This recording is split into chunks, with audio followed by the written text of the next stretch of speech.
اليوم أتواجد بأسفي لتدشين المقر الجديد أو الممثلة الجديدة ديال التعاضدية بأسفي.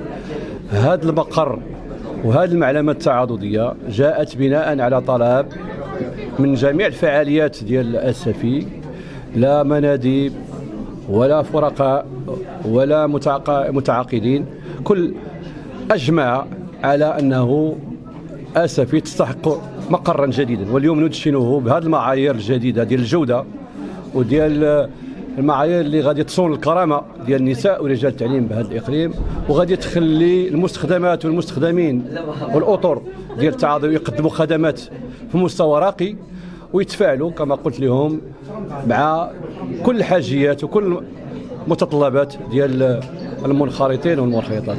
إذا أوصي خيرا المستخدمات والمستخدمين ديالي باش يتعاملوا بشكل إيجابي ويتفاعلوا بشكل إيجابي مع كل المنخرطين وخاصة المتقاعدين، وتكون هذه فضاء تعاضدي إنساني يقدم خدمات جليلة للنساء ورجال التعليم. شكرا. تحية طيبة. اليوم نحن جد مسرورين بافتتاح مقر التعاضدية العامة للتربية الوطنية بحضور وازن الحمد لله.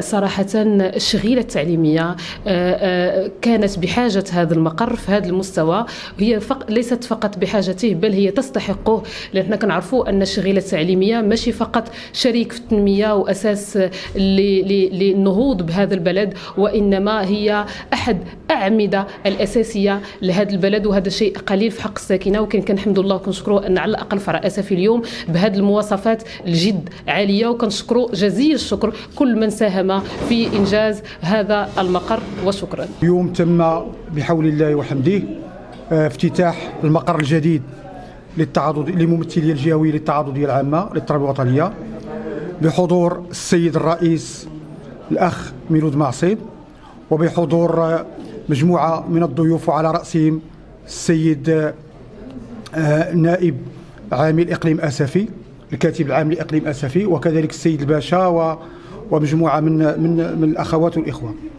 اليوم احنا جد سعداء وجد ممتنين للتعاضدية العامة على المستوى الوطني أن السيد الرئيس جا الإقليم الأسفي وتم افتتاح هذا المقر الجميل اللي كيضم مجموعة من امتيازات، على رأسها هذا الملف، هذه الاستقبالات اللي كاينه على مستوى ملفات المرض، كذلك على مستوى التجهيز. إذا اليوم احنا فخورين وبكثرة ما هذا اللقاء اللي كان جد حماسي، وهذا اللقاء الجميل اللي كان، وهذا الافتتاح.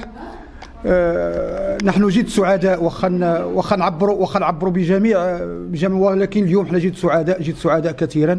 وتحية مرة أخرى للسيد الرئيس والوفد المرافق له.